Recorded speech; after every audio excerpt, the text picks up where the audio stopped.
you. Good morning. Thank you for being here. And the only one who shouldn't be here, it's me. Not because I should be on another place, because I should be dead and buried 41 years ago. You look at me now, but this ordeal, this odyssey happened 41 years ago when internet didn't exist. Text messages, iPhones, or anything didn't exist. I survived on the worst place a human being can survive. And whatever I have achieved in my life, I have inherited one company and I created 3 more companies. I wouldn't have achieved that with what I have learned in the cold summits of the Andes Mountains. I was traveling to Chile from Montevideo with my rugby team, my mother, my sister, they were fans of my team. And we crashed in the middle of the Andes, and we survived on the worst place a human being can survive. You can survive on the desert, on a jungle, on the ocean with more chances. Climbers get up to the summits, and they get out of there as soon as they can. We survived there for 2.5 months at 14,000 feet, with temperatures ranging to minus 35 degrees below zero, without anything, nothing whatsoever. Why did we survive? Why? After speaking to some of the best universities in the world, business schools in the world, I discovered that we survived because we achieved excellence in all those things that you later learned in life. You know, how many times have you heard about teamwork, leadership, facing change, facing crisis, risk management, research, development, technology, innovation, creativity? We were excellent in each one of those, and we got the biggest prize of all, which is life. I survived with my friends on this worst environment, and I lost my mother, my sister, and my 4 best friends on the plane crash. All the leaders died, but then leaders have to appear, have to evolve from people that were absolutely average, like I was, into leadership. I will show you a little video of about 1.5 minutes where you will see the exact mountains where we crashed, and then we will go through some PowerPoint with pictures taken by National Geographic in 2006 that speak more than 1,000 words, and you will really grasp what happened to us. And if we are ever presented with a illness, economical problem, financial problem, relationship problem, you will remember me, because you will find the strength to weather that dark night and create your own version of a miracle, because I shouldn't be here. It's a miracle that I'm here. Can we roll the first video, please? One of the greatest human survival stories of all time began on Friday, October 13th, 1972, when a charter plane carrying a rugby team from the South American country of Uruguay vanished over the remote, snow-covered Andes Mountains. For 72 days, the world thought they were dead. Nando Parrado was only 21 when he caught the plane, which was taking his team to play a rematch in Chile. Parrado was one of Uruguay's top rugby players, and his mother and sister went with him for the journey. The pilot had radioed that he was over Chile. It was a fatal navigational error. Believing he had already crossed the range, he descended into the clouds and emerged in the middle of the mountains.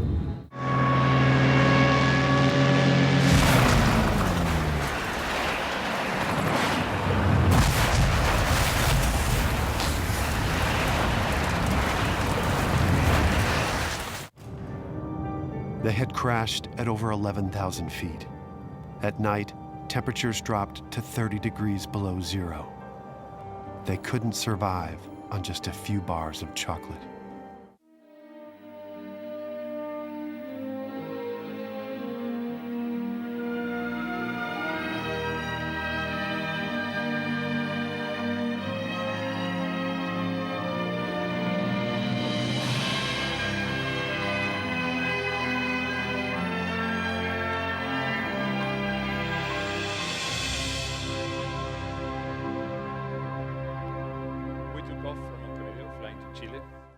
With a lot of happiness inside the airplane, and it's incredible how fast life can change from a zone of complete comfort, from complete safety, happiness, to something that you thought would never ever happen to you. Things that you read about on the newspapers, on books, but it never would happen to you.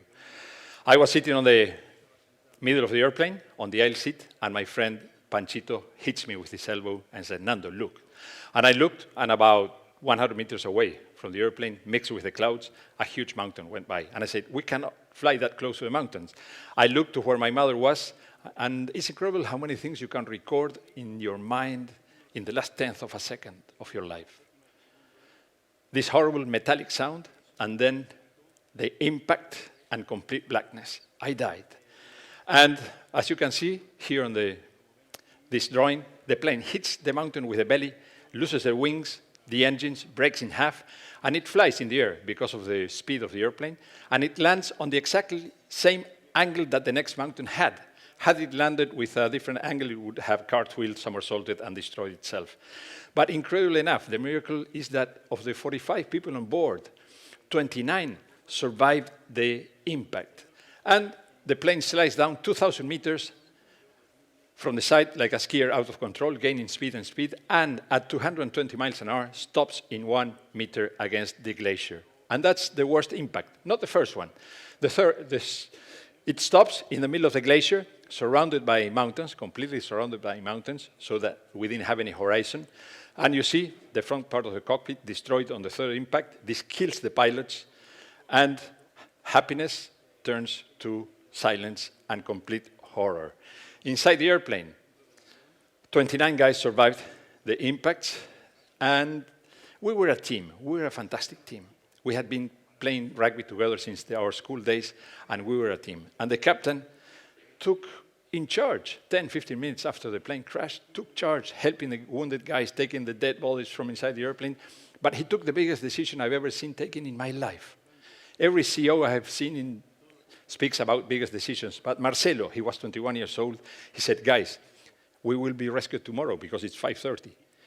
Helicopters do not fly at night in the mountains, so we will freeze tonight. So come on, guys, help me. And with the help of some of 6, 7 guys, he built a wall here with suitcases, pieces of the airplane, to keep the wind from coming in. But the helicopters didn't come the next day, or the second day, or the third day, or the fourth day. And then your mind, and I try to put images in your mind, starts to work on a different level. I look at you, I look at your eyes, and I know that less than 1/4 of you would have survived. Which ones? I don't know, unless you are there. Theory is one thing, the real thing is another thing. Would you have discovered flattering facets of your personality that you didn't know they existed inside you, and you would have survived? Or would you have collapsed in fear and died the most horrible death you can imagine? You don't know unless you are there. Helicopters didn't come on the 5th day, on the 6th day. My mother and my sister died on the plane crash. But your mind changes. Survival mode hits in your brain, goes inside your brain, and you cannot feel sorrow, you cannot cry. The conditions are so harsh that you have to fight for survival. Day 8, day 9, a week over there, and hey guys, could it be that they don't know where we are? So you start to get very afraid, very afraid, very afraid. And we asked the captain, Marcelo, where are the helicopters? Where are the helicopters? And he said, don't worry, guys. The helicopters cannot fly. We are very high up in the mountains. So they are sending help through the glaciers with crampons, equipment, expeditionaries. And it will take them maybe 2 or 3 more days to come here. But just in case, try to be there. Look for everything that's eatable on this airplane. And there was nothing. There was nothing. Just 2 chocolate tablets. And we were 29 guys alive. It's like being in Mars or the moon. There's nothing over there. Rocks, ice, and snow. Day 10 arrives. No help, no helicopters, nothing. We had a small transistor radio.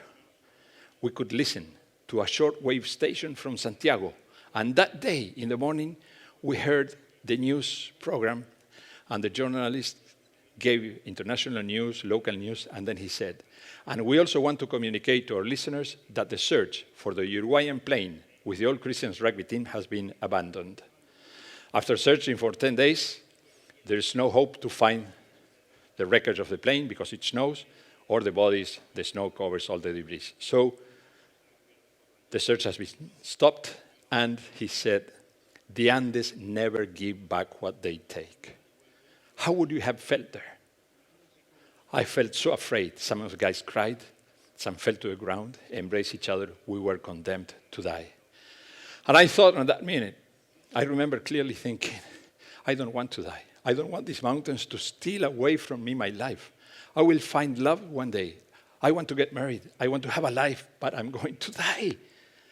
And all the leaders had died. And I said, I have to do something for my life. I have to do something, and I'll fight. I want to go back to my father and tell him how much I love him and that he hasn't lost his whole family. So that gave me a lot of boost. But the days kept going, 11, 12, 13. What happens? What happens? Your mind explodes inside that fuselage to something completely different. We had to survive. And thoughts creep into your mind. And I told the guys, look, guys, I want to get out of here, and we are going to die. There's only one way that we have to survive. We have to wait for the summer to arrive. It's 2 months away. We didn't have any clothes, no shoes, no jackets, nothing. Shirts like you have now. And we were at 14,000 feet. We have to eat. And the only thing that we have to eat are the dead bodies of our friends. And it's in those moments that you have to peel away from your body, from your soul, that thin veneer of civilized being that you have. And the survival instinct is in each one of you. When things go wrong, it starts. It's like a nap in your brain. It starts and it creates thought that you never thought you would have to think about. And things are revealed to you, and you will have to do things that will really take you to the core essence of you as a human being. Just imagine surviving there in that way, horrible hell. But 3 weeks after the plane crashed, at night, in a silence that like you have never heard before in your life. Darkness like you have never seen before in your life, a strange sound. It's an avalanche, and it hits the airplane. Hits the airplane with a strength that you cannot imagine, like a sea carrier in your chest. And the avalanche goes inside the airplane, buries the airplane by 3 yards, and it kills 8 of us. 8 are killed by the avalanche. And this is only 3 weeks after the plane crash. We still have 1.5 more months there, at least 2 months more. So what do we do? What do we do? We made a tunnel just to get out of there. And I remember I broke the surface like a rabbit, and I could walk on that snow, like on this stage, alone, a hole in the ground, and inside a fuselage with my friends, 8 of them dead. And you start to get weak and weak and weak and weak, and there's no water. You suffer thirst there as in the Sahara Desert. It's the same. You dehydrate 5 times faster than at sea level over there. So we ate snow and ice for 2.5 months. But then you get blisters inside your mouth, in your tongue, in your lips, and it hurts a lot. So no food, almost no water. But life goes on. Life goes on. And in this picture taken by National Geographic, you see exactly a place we were and the mountain that was exactly to the west. Why exactly to the west? Because we found a map on the plane. A map with a flight plan. And we said, look, guys, this is a flight plan. Okay, we made 1,000 calculations, 1,000. Each one of them gave us the same average, that we were about 5 to 8 miles away from a small town in Chile, from Curicó. We had in that equation, speed of the airplane, direction, headwind, all those things. But one of the items on the equation was wrong, direction of the flight. Instead of flying west, the plane had flown south. So instead of being 5 to 8 miles away from Curicó, we were 90 miles away from Curicó. In our minds, we were there. And I said, guys, when the summer arrives, I'll climb to the top, and in the evening, I will be on the other side of the mountain in Curicó. So this takes weeks and weeks and weeks. After 2 months over there, I told one of my friends, with whom I got very well there, I'm afraid to go. Roberto, please come with me. Come with me. And he said, we're going to die anyway. So let's die trying. And on December 12th, after 2 months, we started to walk and climb. We didn't know how high was that. There are no mountains as high as that one in the whole of Europe. That's 18,000 feet over there in the middle of the Andes Mountains. We started to walk and climb. And we started to climb and climb and climb and climb and climb. This is the National Geographic climber. This is the top of the mountain that you were seeing. Until I reached there, the top, And Roberto says, do you see green? Do you see trees? Do you see houses? And the only thing I could look at was this. This is the exact top of the mountain. This was my view to the west, the exact view. And on that moment, with, strength of mind or survival instinct, I decided that I was not going to die there at the top of the mountain. And I said, Roberto, I'm going to walk, I'm going to climb. But at every step I will give, I will be closer to my father. I will be closer to life. I want to live. And we had created a lot of things. Innovation at this stage is about apps, and I was listening with such interest about those things, Over there, they didn't exist. Our innovation, our creativity was related to snowshoes, sunglasses, things that we had to make our brains work on the same way that your brains work now, but creating physical things because we didn't know that the technology would be at this state now. But we created snowshoes, sunglasses, water-making machines, ropes, everything. From nothing, we created things that allowed us to reach that top.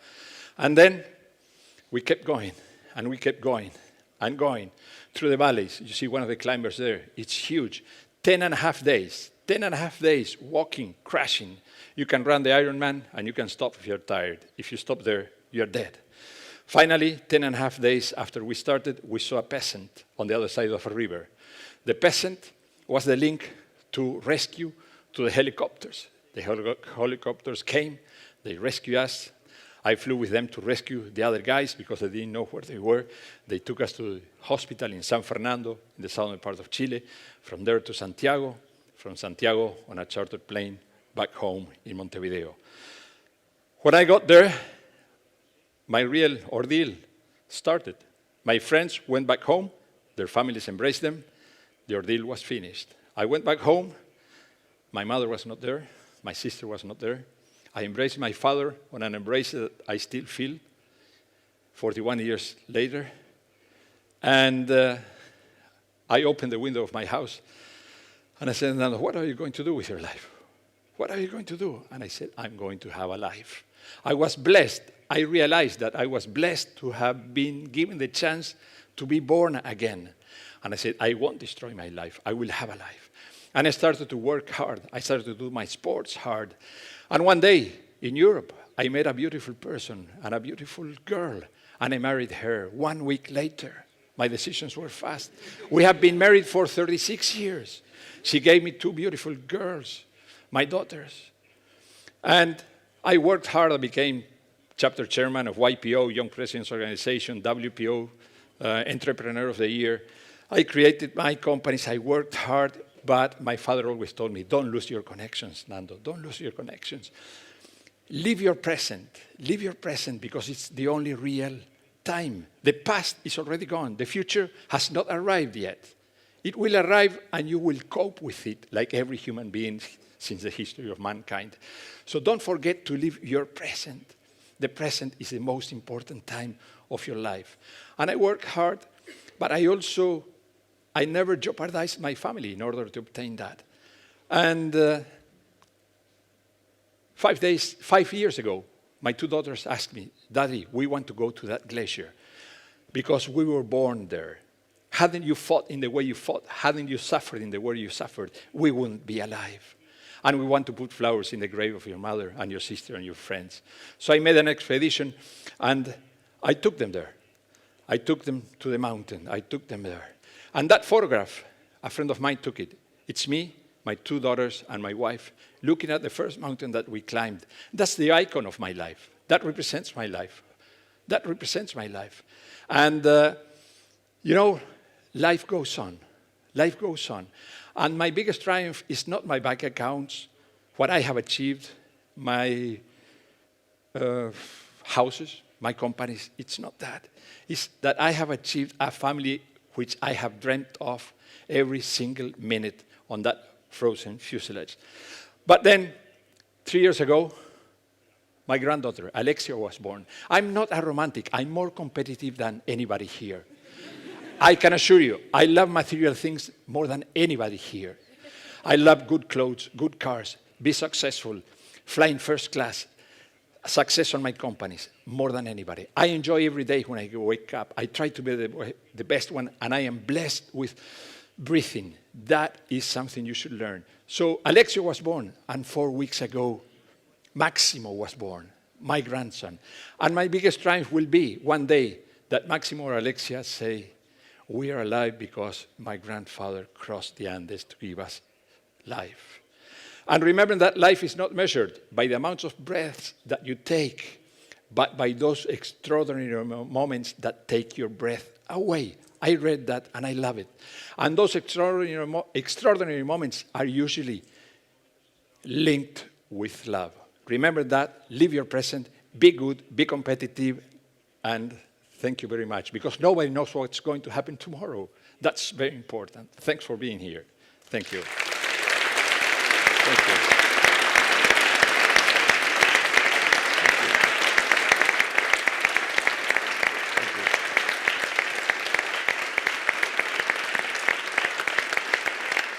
Thank you.